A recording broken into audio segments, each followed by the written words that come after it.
झाबुआ जिले की सीमा पर जो भैंसोला गांव है, इस गांव में आप सभी आदिवासी समाज जन यहाँ पर उपस्थित हुए हैं। आप तमाम समुदाय जन का मैं इस मंच के माध्यम से खूब खूब जोहार करता हूँ, हार्दिक अभिनंदन करता हूँ। और साथ ही हमारे गांव के पूर्वज पुरखे जिन्होंने हमारे इस गांव को बसाया, गांव की काकड़ बिठाई, उस काकड़ को नमन करता हूं। हमारे खेड़ा देव, खेड़ा मताई, खेड़ा बासी, हमारे सिरा बासी काकड़ देव, उनको नमन करता हूं, जोहार करता हूं। और इस मंच पर आज हमारे जमीनों को लेकर के पूरे देश भर की जो आदिवासी कौम है उसको बचाने को लेकर के आंदोलन किया और हमारे देश की जमीन, आदिवासियों की जमीन को बचाया। हमारे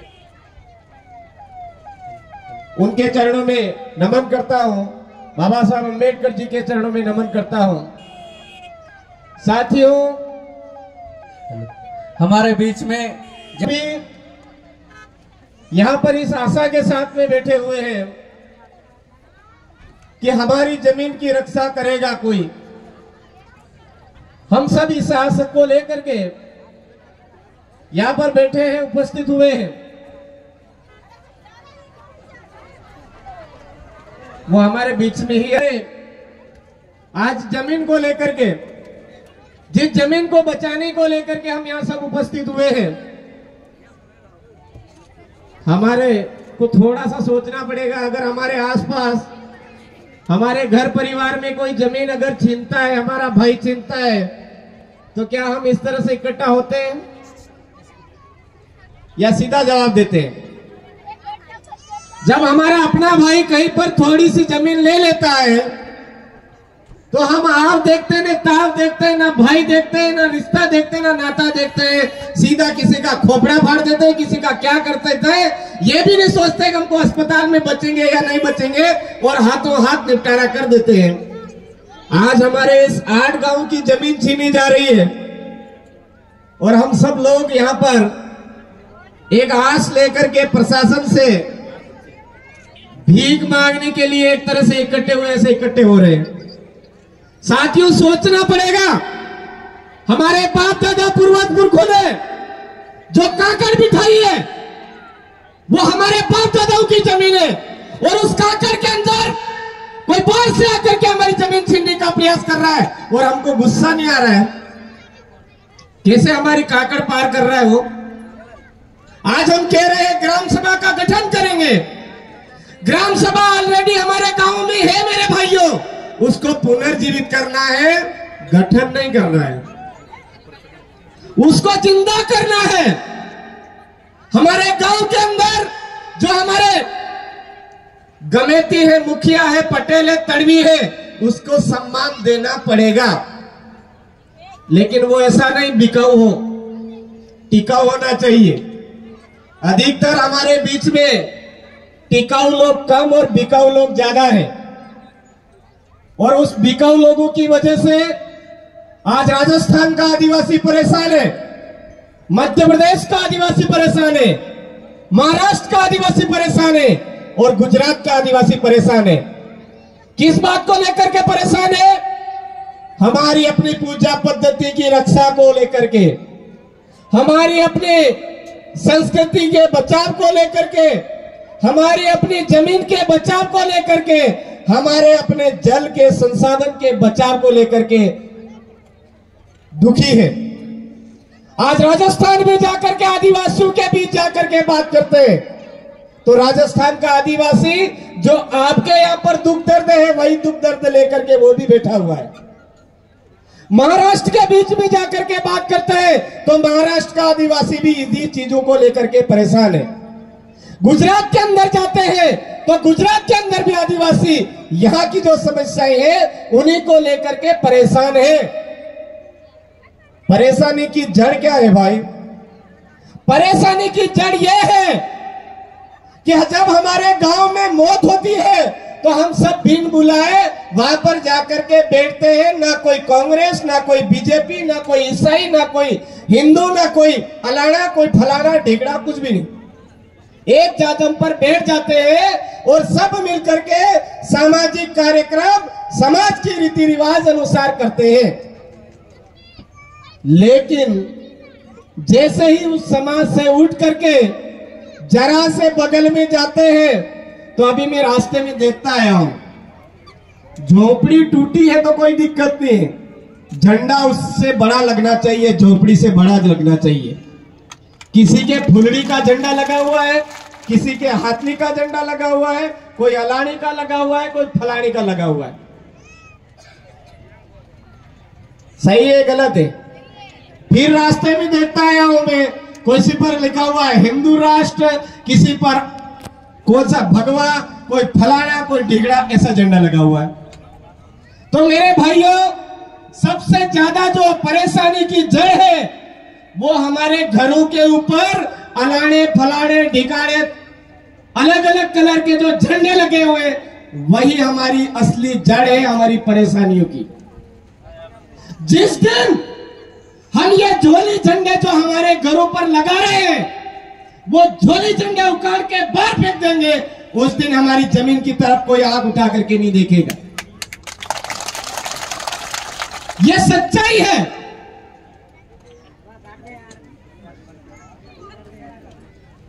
ये सच्चाई है। जितने ज्यादा झंडे हमारे घरों के ऊपर हम लगाएंगे, उतनी ज्यादा समस्याएं हमारे इस एरिया के अंदर आएगी, हमारे क्षेत्र के अंदर आएगी। चाहे धार्मिक झंडे हो, चाहे पार्टियों के झंडे हो, ये सारे झंडे जिस दिन हमने हमारे घरों से उतार के बाहर फेंक दिए, उस दिन हम आजाद होंगे। आज हमारे पूर्वज पुरखों के दिए हुए जो नेजा निशानी है, उनको तो हम भूल गए, हमारे पहनावे को भूल गए, हमारी बोली भाषा संस्कृति को भूल गए, हमारे रीति रिवाज परंपरा को भूल गए, हमारे नीति नियम कानून कायदों को भूल गए। आज जो बाहर से आए हुए लोग हैं, वो धीरे धीरे धीरे करके हमारे ऊपर कब्जा जमाते जा रहे। आज शासन प्रशासन पहले आया कि हमारे बाप दादा, जवाब दीजिए भाई, हमारे बाप दादा पहले आए, शासन प्रशासन बाद में आया है। आज वो शासन प्रशासन पहले आए हुए लोगों को डरा रहा है, धमका रहा है, और पहले आए हुए लोग डर रहे हैं, छुप रहे हैं। कहां तक उचित है? घर से बाहर तो निकलना पड़ेगा भाई। आज कितना बड़ा प्लान है। ये माही नदी की शुरुआत है, यहां से ये नदी राजस्थान गुजरात तक जाती है। अगर यहीं से शुरुआत से ही इस नदी के अंदर जहर घोल देंगे, तो पूरे राजस्थान के आदिवासियों की जमीन हमारे हाथ में आ जाएगी, मध्य प्रदेश के आदिवासियों की जमीन हमारे हाथ में आ जाएगी, और गुजरात की जमीन, आदिवासियों की जमीन हमारे कब्जे में आ जाएगी। और ये देश जो आदिवासियों का है, वो देश हमारे कब्जे में आ जाएगा। कितना बड़ा खेल है कि नहीं है या नहीं है? खाली नदी के किनारे शुरुआती दौर में आकर के खड़ा होना और यहां से जहर डालना उनका मकसद है, और जहर डाल करके पूरे राजस्थान, मध्य प्रदेश और गुजरात के आदिवासियों को खत्म करने का बहुत बड़ा प्लान है मेरे भाइयों। हम छोटी सी बात लेकर के नहीं बैठी। यहां पर आज बाहर की कंपनी आकर के बैठती है, इसका मतलब हमारे राजस्थान के आदिवासियों को मारने के लिए हम जमीन दे रहे हैं, गुजरात के आदिवासियों को मारने की जमीन दे रहे हैं। इसलिए आप जितने मजबूती से यहां पर प्रशासन से मुकाबला कर रहे हो, उतने ही मजबूती से डटे रहे। राजस्थान का आदिवासी पूरा आपके साथ में खड़ा है, आप डरे नहीं, पीछे नहीं हटे। आज ये माही नदी के किनारे किनारे, ये माही नदी जहां तक जा रही है, वहां के सारे आदिवासी आपके साथ में खड़े हैं। लेकिन एक बात का ध्यान रखें, यहां से मंच से बोलने वाला हर आदमी आपका बच्चा भी और हर आदमी आपका हितैषी है, ये इसकी कोई गारंटी नहीं है। मैं यहां आया उससे पहले ही मैंने सुना है कि 4 साल तो आदिवासी करते, और चुनाव आते ही कोई 5,000 रुपए की औकात रखता है, कोई 10,000 रुपए की औकात रखता है, कोई 15,000 रुपए की औकात रखता है और कोई तो खाली एक पेटी की औकात रखता है। इस तरह से बिक जाते हैं और 4 साल फिर आदिवासी आदिवासी करते रहते हैं। समझ में आया? पार्टियों में जाकर के बिकाऊ। यहां पर यह जमीन अगर बचाना है तो हमारे बुजुर्ग लोगों को आगे आना पड़ेगा, या बोलने वालों के ऊपर विश्वास करने से ज्यादा हमारे बुजुर्ग लोगों को आगे आना पड़ेगा और टिकाऊ रह करके मुकाबला करना पड़ेगा। बाकी ऐसे बिकाऊ लोगों को अगर आप ज्यादा से ज्यादा वरीयता दोगे तो वो आगे जाकर के आप सबको बेच देगा। जितनी ज्यादा पब्लिक होगी उस पब्लिक के अकॉर्डिंग आगे जाकर के बोलेगा कि ये इतने पब्लिक है, इतने हजार में हम सौदा करते हैं, कांग्रेस का झंडा लाओ, बीजेपी का झंडा लाओ, और वो घुसेड़ देगा उसके पिछवाड़े में। ये हकीकत है। आज पूरे देश के आदिवासियों के बीच में हम जाकर के बात करते हैं, समझते हैं, दुख दर्द जानते हैं, तो वहां यही बातें सामने आती है कि हम पे अच्छा साथ दिया था किसी आदमी का, लेकिन वो बीजेपी में जाके घुस गया, वो कांग्रेस में जाकर के घुस गया, वो आरएसएस में जाके घुस गया, वो उधर जाके घुस गया, वो ईसाई मिस्त्री का दल्ला बन गया। ये ऐसे दलाल लोग ही हमारे आदिवासियों को खत्म करने का काम कर रहे हैं। इसलिए मेरे भाइयों, आपको ये जितने भी बाहर से आए हैं उन लोगों के ऊपर तो भरोसा ठीक है करना ही है, लेकिन सबसे ज्यादा विश्वास करना है तो 8 गांव के आदिवासी और यहाँ के गमेतियों को मजबूती से खड़ा रहना है। गर्दन कट जाएगी लेकिन जमीन नहीं देंगे, ये हमको ध्यान रखना है। वास्तव में अगर जमीन बचाना चाहते हो तो आप 8 गांव के आदिवासी एक जाजम पर रहोगे तो वही जमीन बचेगी। बाकी मैं आज राजस्थान से आया हूं बोल के ये चला जाऊंगा, पीछे आपका भाई मांगू दादा तो हमारे साथ में है और पीछे से एक गड्डी लेकर के बैठ गया उसके साथ में, तो मैं क्या कर लूंगा? सही बात है कि नहीं है? होगा या नहीं होगा? इसलिए इस बात का विशेष ध्यान रखें। ये मंच पे बोलने वाला हर आदमी हमारा हितैषी नहीं है। वो जो बातें बोल रहे हैं उन पर ध्यान दीजिए। जो आपको बोल रहे हैं आर्टिकल 13(3) का, ना लोकसभा ना विधानसभा, सबसे ऊंची ग्राम सभा। आपका गांव मजबूत होगा तो ये जमीन बचेगी। गांव मजबूत होगा तो ही जमीन बचेगी। हाँ, हो सकते हैं आपके गांव में 2, 4, 5 बिकने वाले भी होंगे, लेकिन उससे डरने का नहीं। उन 4-5 जो बिकने वाले उनको भी लात मार करके उनके साथ में भगा देने का, अपने आप जमीन बचेगी। हमारे वहां पर एक के बाद एक अटैक हुए, एक के बाद एक अटैक हुए, लेकिन हमने जमीन के मामले में कोई समझौता नहीं किया। जमीन बचाने को लेकर के हमको मरना भी पड़ा, जेलों में भी जाना पड़ा, तो हम आगे थोड़ा सा डटे, वो अपने आप पीछे खिसक गए। तो मैं आपसे यही कहना चाहूंगा, हमारे बाप दादा जिन चीजों को लेकर के चल रहे थे उन्हीं चीज को वापस पकड़ लो। कोई हमारे को इधर उधर हाथ फैलाने की जरूरत नहीं पड़ेगी। आज ये भगवे कोई कौन से झंडे लगा रखे, इन झंडों को साइड में करो। ये हमारे माई बाप नहीं है। हमारे माई बाप कौन है? जिन्होंने हमको पैदा किया, जिन्होंने हमको जमीन दी। क्या इन भगवे झंडों ने आपको जमीन दी? क्या इन भगवे झंडों ने आपको जमीन दी क्या मेरे भाइयों? तो फिर इनको हमारे माथे पे क्यों चढ़ा रखा है? हमारे घरों के ऊपर क्यों चढ़ा रखा है इनको? क्या इस फूल वाली ने जो फूल लगा रखा है, उस फूल वाली सरकार ने हमको जमीन दी क्या? नहीं दी, तो उसको हमारे घरों के ऊपर क्यों लगा रखा है? क्या उस हाथ वाली ने लगा रखा है क्या आपको? हमारी जमीन कांग्रेस ने दिया क्या? नहीं दिया। जमीन किसने दिया?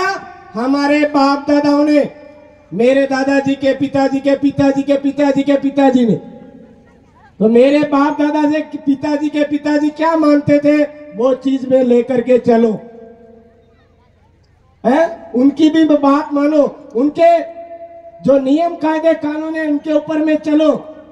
हाँ, किसी को पार्टी में घुसना ही है तो वो झंडा साइड में लगा दो, अपने साइड में, घरों के ऊपर नहीं लगाना। हमारे घरों के ऊपर हम दूसरों का झंडा लगा रहे हैं, मतलब हम गुलामी स्वीकार कर रहे हैं। ये बात ध्यान रखें। आप तमाम साथियों ने यहां पर आज मुझे बोलने का मौका दिया। मैं आपसे यही कहूंगा, आदिवासी पहले है या हिंदू? आदिवासी। ईसाई पहले है या हिंदू? आदिवासी पहले। या आदिवासी? ईसाई से पहले हिंदू, हिंदू से पहले आदिवासी। आदिवासी, उसके बाद में मुसलमान। मुसलमान पहले या हिंदू या आदिवासी? आदिवासी, है ना। एक कोई भी, आप जितने भी बैठे हो, आप में से किस किस के दो दो बाप हैं? भाई एक ही बाप के? ठीक है, अभी पता चल जाए। आप में से हिंदू कितने जने हैं? अभी रास्ते में देखता है बड़े बड़े झंडे लगे। भाई मुसलमान कितने जने हैं? ईसाई कितने जने हैं? और आदिवासी कितने जने हैं? ठीक है। जो अपने आप को हिंदू भी कह रहा है, आदिवासी भी कह रहा है, वो दो बाप का। जो अपने आप को ईसाई भी कह रहा है, आदिवासी भी कह रहा है, वो दो बाप का। जो अपने आप को कह रहा है कि मैं मुस्लिम हूं और आदिवासी भी हूं, वो भी दो बाप का। और कोई कह रहा है कि मैं आसाराम बापू की भक्ति भी मानता हो और आदिवासी भी मानता हो, वो भी दो बाप का। कोई कह रहा है मैं सत साहब को भी मानता हूं और आदिवासी भी हूं, वो भी दो बाप का है। तो अब अपने आप में पहचान कर ले, आपको एक बाप का रहना है कि दो बाप का? अगर एक बाप का रहोगे तो आपकी जमीन कोई नहीं ले पाएगा। अगर दो बाप के बने तो आपकी जमीन जाएगी। फैसला आपके हाथ में। कड़वी तो नहीं लग रही मेरी बात? कड़वी तो नहीं लग रही है? डॉक्टर के पास जाओगे तो ऐसा कोई नहीं होगा कि ले एकदम से कुल्ला आगे कर दे, ले सुई घूस कर देगा। वो डरता है, बार बार डरता है, डर लगता है उसको। लेकिन थोड़ा सा टाइट होकर के वो आगे कर लेता है, सुई लगा देते हैं। उसको इतना गुस्सा आता है, सुई इंजेक्शन लगाते हैं उस टाइम में। फिर बाद में उसको जब बीमारी ठीक हो जाती है, वो कहता है ये इंजेक्शन नहीं लगता तो मैं मर जाता। कहता है कि नहीं कहता है? ठीक उसी तरह से मैं जो कह रहा हूं वो बात अभी कड़वी लग रही होगी, लेकिन ये हकीकत है। ये दो बाप बनाने वाला सिस्टम हमको बंद करना पड़ेगा, तो हमारा अपने आप सुधारा हो जाएगा। ठीक उसी तरह से जो पार्टियां हमारे आदिवासियों की जमीन छीन रही है, जो पार्टियां हमारे आदिवासियों को डरा रही है, जो आदिवासियों को खत्म करने का प्रयास कर रही है, उन पार्टियों में भी हमको नहीं रहना है, नहीं रहना है, नहीं रहना है। भले ही हमारी लड़ाई लंबी रहे, लेकिन इस बात को भी गांठ में बांधना पड़ेगा। नंबर 3, हम आज इस इलाके में आते हैं तो एक बीमारी है। हमारे उधर भी भयंकर थी वो, लेकिन इंजेक्शन लगा लगा के ठीक करी। हमारे उधर क्या थी? भील मानने को कोई तैयार नहीं था, मीणा मानने को सब तैयार थे, और फिर उजला मीणा मानने लग गए। फिर रावत भील, ठाकुर भील, उजला भील, मेला भील। हम समझ रहे थे हमारे उधर ही बीमारी है, लेकिन जब इधर आए तो इधर बीमारी मिली। मैं तो भील हूं, एक कह रहा मैं भिलाला हूं, एक कह रहा मैं बारेला हूं, एक कह रहा मैं पटेलिया हूं। कहते हैं कि नहीं कहते? अरे भाई कुछ भी हो, लेकिन हम आदिवासी है या नहीं है? तो आदिवासी कहते ही सबको एक जाजम पर आना चाहिए या नहीं आना चाहिए? आना चाहिए ना। हमको भेदभाव करना चाहिए क्या उस टाइम में कि नहीं मैं भील हूं, भिलाला हूं, बारेला हूं, पटेलिया, ऐसा करना चाहिए क्या? नहीं। जिस दिन आदिवासी है ऐसा कहते ही एक जाजम पे आ गए, उस दिन हमारी जमीन की तरफ कोई भी आंख उठा करके नहीं देखेगा। ये फाइनल है। लेकिन हम ये बात जितनी ज्यादा यहाँ पर भेदभाव के रूप में आगे बढ़ाएंगे उतना हमारा नुकसान होगा। तो मैं आपको यही कहूंगा कि आप सब मिल करके आदिवासी कहते ही एक जाजम पर आए। और सबसे मेन बात, इस मध्य प्रदेश के अंदर जैसे ही जयस का नाम पड़ता है तो अच्छे अच्छे का मुंह निकल जाता है। यह हकीकत बात है, अच्छे अच्छे को मुंह निकल जाता है। लेकिन दिक्कत क्या है? दिक्कत वह है जैसे ही चुनाव आते हैं तो हमारे अपने जयस के साथियों में से ही कोई कांग्रेस में चला जाता है, कोई बीजेपी में चला जाता है, कोई बसपा में चला जाता है। अब गुस्सा तो इतना आता है वहां से कि क्या कहे। अब तो मेरा हाथ जोड़ करके निवेदन है, इस जयस का नाम खराब मत कीजिए। इस जयस का नाम पूरे देश में चल रहा है तो ये विश्व में चलना चाहिए, ये हमारी कोशिश होनी चाहिए। इस आदिवासी परिवार का नाम इस 4 राज्यों में चल रहा है तो पूरे विश्व में चलना चाहिए। हमारी छवि खराब नहीं होनी चाहिए। ये सफेद गमछा हमारा कभी बदनाम नहीं होना चाहिए, ये पीला गमछा हमारा बदनाम नहीं होना चाहिए। ये जिम्मेदारी हमारे सबके ऊपर है मेरे साथी। अगर ये काम हमने कर दिया तो हमारी जमीन की तरफ किसी की औकात तो ये वो देख करके इधर आकर के जमीन छीन ले। तो मैं आप साथियों को बहुत ज्यादा कड़वी बात बोल दी, माफी मांगने वाला सिस्टम हमारे अंदर है नहीं है। कोई गलती हो तो बता देना, सुधार करूंगा। आप खुद सभी साथियों ने मुझे सुना, मेरी बातों को काम में लिया। जमीन बचाने के लिए हम 8 गांव के लोगों को मजबूती से खड़ा रहना है, बिकाऊ नहीं बनना है, टिकाऊ बन के रहना है। पूरा देश का आदिवासी आपके साथ में है। लेकिन अगर आप बिकाऊ बन जाओगे तो फिर आस मत करना हमारी जमीन बच जाएगी। टिकाऊ बन के रहना है। भाइयों आपको ध्यान रखना है, हमारे इधर उधर पीने वाले है तो उनको एक और पिला के ज्यादा बिठा देना है, लेकिन हमको लड़ने के लिए आगे रहना है। ठीक है साथियों, मैं एक नारा दूंगा, जय जोहार का नारा है। आपको बोलना है भारत देश हमारा है। हमारा है तो बोलने में क्या डर? अरे जय जोहार का नारा है, भारत देश हमारा है। पीछे वालों का नहीं है क्या भाई? अरे जय जोहार का नारा है, भारत देश हमारा है। अरे जय जोहार का नारा है, भारत देश हमारा है। अरे बिरसा मुंडा अमर रहे, अरे टंटिया भील अमर रहे। अरे जो जमीन सरकारी है, सरकार की कोई जमीन नहीं है हमारे इलाके के अंदर, 1 भी इंच जमीन नहीं है। जो भी जमीन है हमारे बाप दादाओं ने जिस काकड़ को बिठाया उस काकड़ के अंदर आने वाली जमीन हमारे गांव की है, हमारे अपने बाप दादाओं की है, हमारी है। ये अलाने फलाने सरकारें जिनका कोई बाप भी नहीं है स्थायी, वो हमको कहती है ये जमीन हमारी है ना। तो ये जमीन हमारी है, हमको इसके लिए जो भी करना हम करेंगे। आप सबको खूब खूब जोहार, धन्यवाद। जय जोहार, जय आदिवासी, जय भी प्रदेश, जय संविधान, जय भारत। आप सबकी जय।